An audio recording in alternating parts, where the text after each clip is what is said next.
of those who's inviting me down there on such short notice. Even if I wanted to go, my schedule wouldn't allow it. 4 o'clock, wallow in self-pity. 4:30, stare into the abyss. 5 o'clock, solve world hunger. Tell no one. 5:30, jazzercise. 6:30, dinner with me. I can't cancel that again. 7 o'clock, wrestle with my self-loathing. I'm booked. Of course, if I bump the loathing to 9, I could still be done in time to lay in bed, stare at the ceiling, and slip slowly into madness.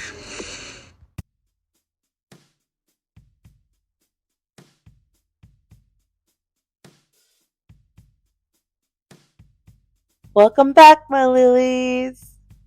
This is part 2 of our Christmas conversation.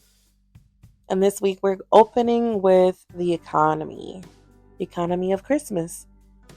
The Christmas season in 2025 feels different. Last year in 2024, spending was strong but inflation driven. People were still buying but still pushing, still trying to keep their traditions alive, even as prices rose. But this year feels a little more cautious, more split, more anxious. We're seeing consumer hesitation, as they would call it. We're seeing families second-guessing purchases. We're seeing people asking themselves, can we really afford this? Not just financially, but emotionally.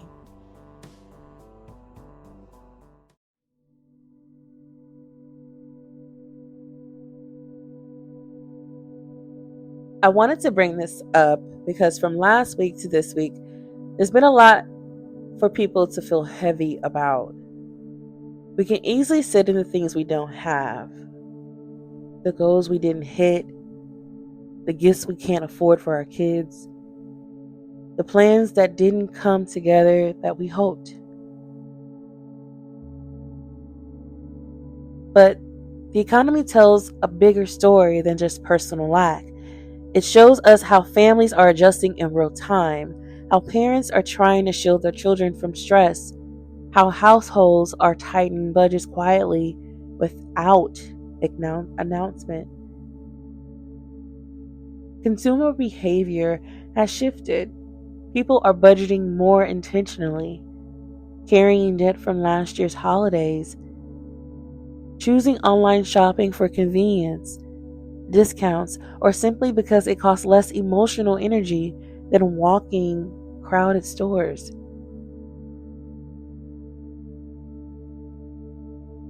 About 41% of consumers are planning to spend less this holiday season. Inflation is the biggest reason. And many are still paying off debt from last year's Christmas.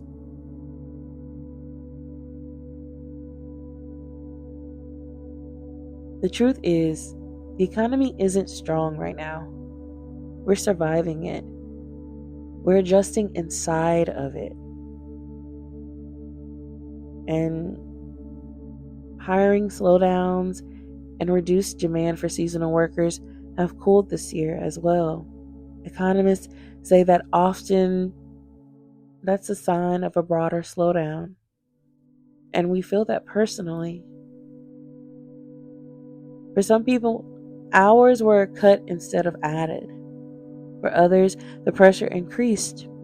Amazon routes, Walmart deliveries, warehouse shifts, retail floors, gig work, side hustles.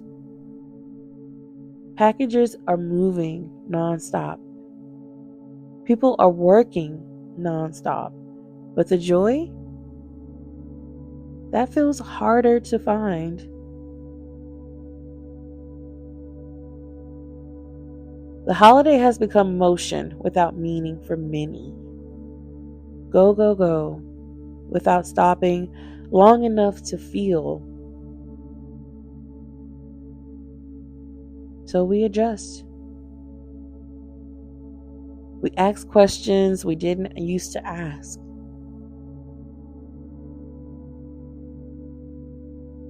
Are we doing 3 gift minimum per person this year? Are gifts evenly priced so no one feels pressure or embarrassment? Are we choosing meaning over excess?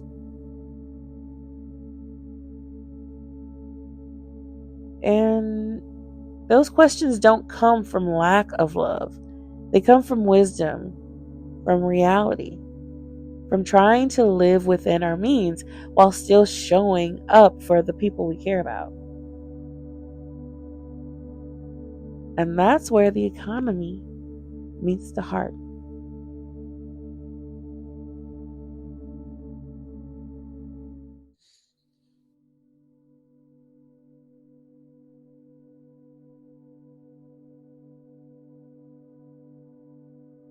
So if this Christmas looks different, quieter, simpler, smaller,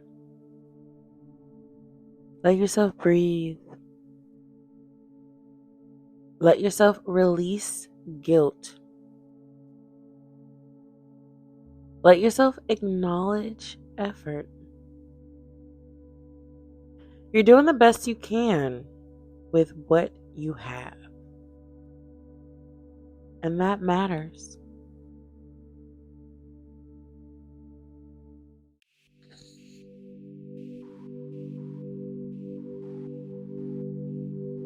As we grow as consumers and as we grow as a nation,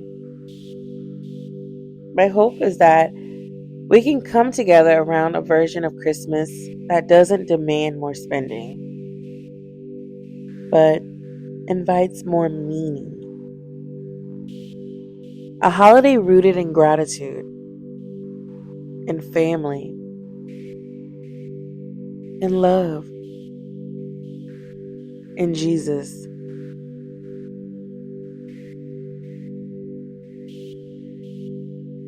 Next week, we'll close this series by returning to the heart of Christmas itself, and not the rush, not the pressure, not the truth of the season, but not the reality of the season, but the truth of the season. Until then, my lilies, give yourself grace. Hold on to your family close. And remember, making it through another year is already something to celebrate. Bye for now, my lilies.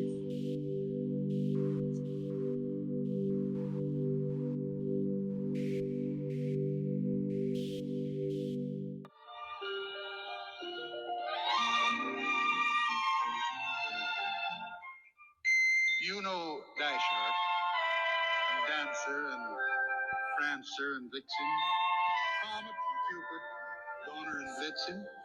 But do you recall the most famous reindeer of all?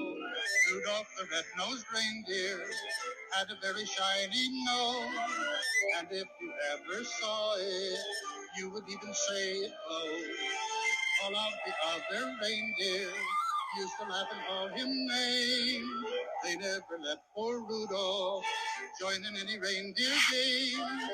Then one foggy Christmas Eve, Santa came to say, Rudolph, with your nose so bright, won't you guide my sleigh tonight? Then how the reindeer loved him as they shouted out with glee. Rudolph the red-nosed reindeer, you go down in history.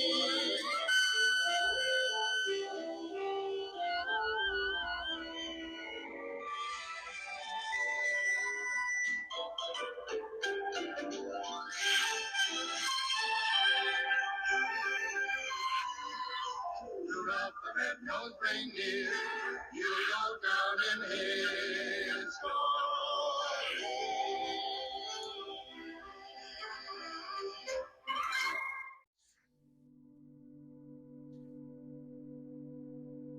And that brings us to family.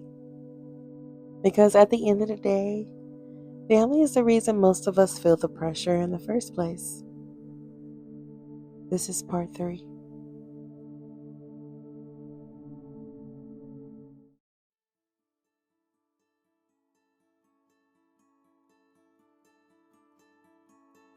When it comes to the holidays, children are always at the center. What they receive, what they see, what they remember. Kids feel the season differently now. School schedules change, events feel rushed or limited, public spaces feel crowded but disconnected. And parents feel it too. The stress of buying gifts, the fear of not having enough, the emotional weight of trying to make Christmas special while holding everything else together.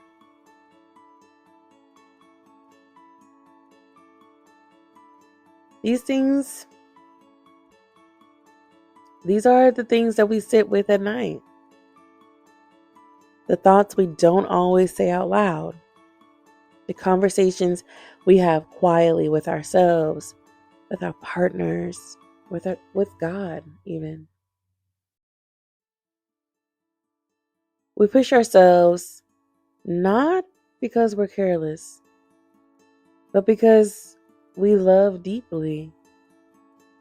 And yet, kids remember more than gifts. They remember how present you were.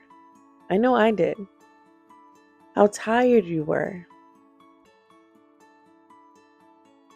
How hard you tried. They remember the feeling more than the object.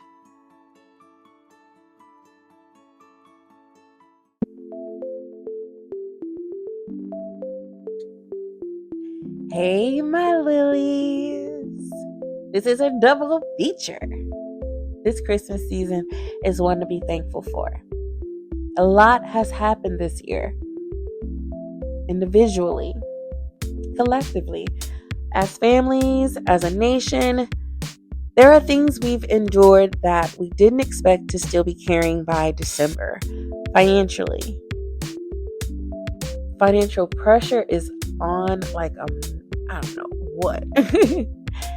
Emotional fatigue, the weight of everything happening in the world, from economy to the politics to simply figuring out how families are going to eat, gather, and survive this season. We're all living in a reality that doesn't always leave space to talk about family dynamics or the tension that quietly lives there. And yet, that's exactly where so much of the holiday weight sits. So let's step into another episode of Ink and Impact.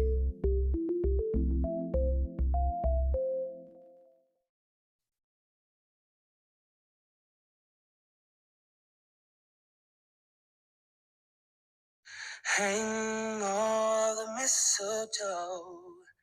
I'm gonna get to know you better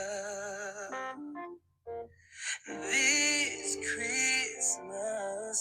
And as we trim the tree, how much fun it's gonna be together this Christmas. The fireside is blazing bright. Whoa, we're caroling through the night.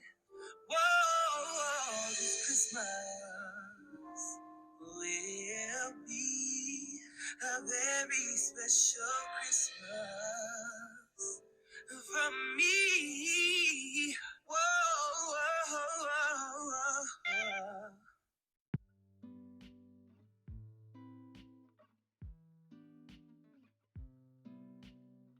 When we talk about parents, we often talk about what they did, but we don't always talk about what they carried. We don't acknowledge parent guilt nearly enough. The guilt of wanting to give your children the childhood you remember.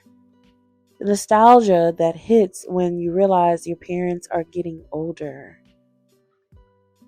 And now you're the adult trying to recreate magic that once felt effortless.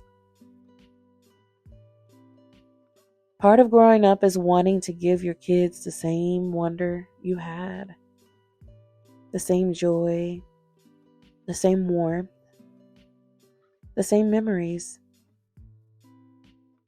But adulthood teaches you something different. That time matters more than toys, that presence outweighs price tags, and that children remember moments far longer than objects.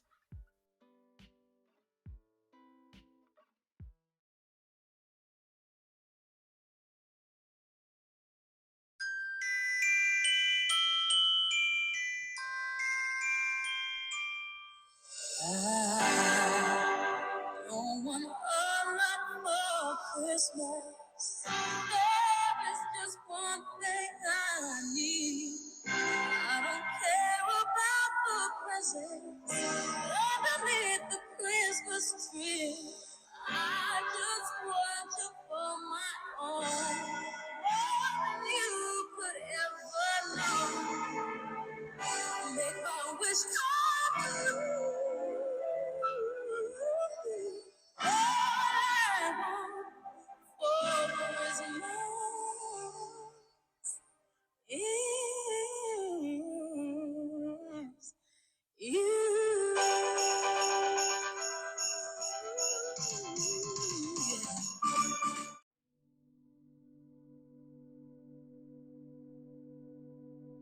When we were kids, many of us saw our parents working constantly, gone early, home late, tired, but still trying.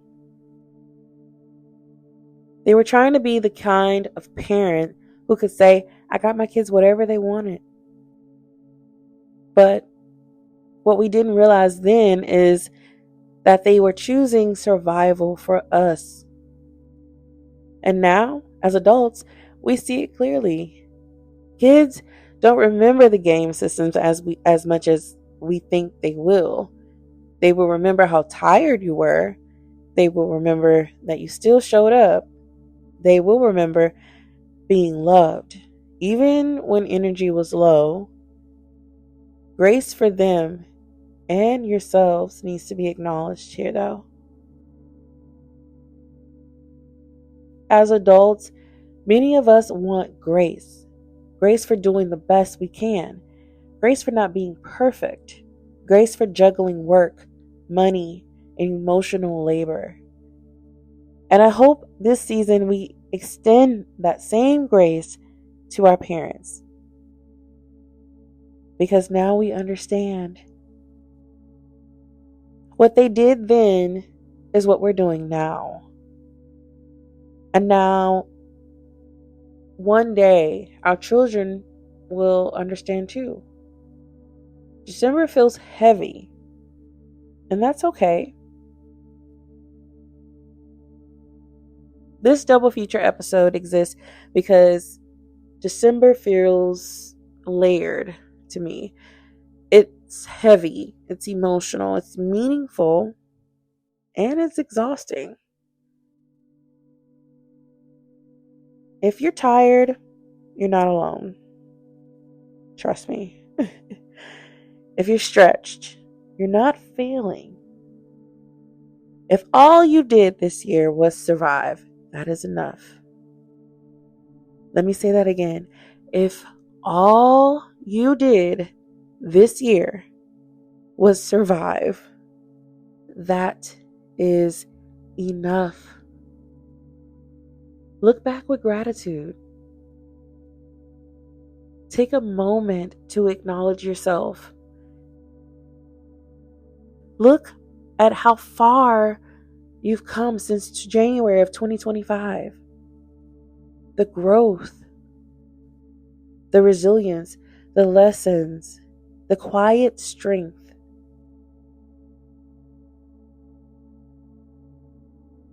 You watered others this year, even when you felt empty.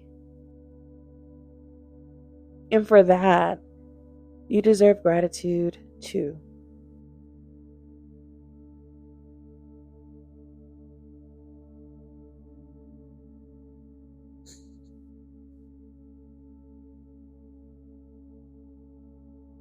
And somewhere in all of this, we have to remember that Christmas doesn't only live in big moments, it lives in the small ones.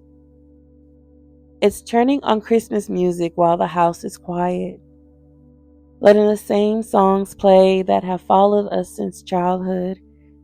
It's in a cup of hot cocoa, warming your hands on a cold night, and sitting down, even just for a moment, to watch a Christmas movie or one of those holiday TV specials that instantly puts you back in that feeling. That feeling where the world slows down, where laughter comes easier, where joy feels familiar again. Christmas joy was never meant to be rushed. It was meant to be shared. Sometimes spreading the holiday spirit doesn't look like decorations or gifts. It looks like inviting someone into your space, checking on someone you know might be struggling, letting people feel seen, heard, and loved, especially during a season that can feel lonely. This season reminds us that it's not about us alone. It's about the people around us, about making sure someone knows they matter. That's that they're appreciated, that they're not forgotten. Even giving someone a moment, a smile, a conversation, a shared laugh can be enough to remind them that making it this far means something, that they mean something. And sometimes that's the greatest gift we can give.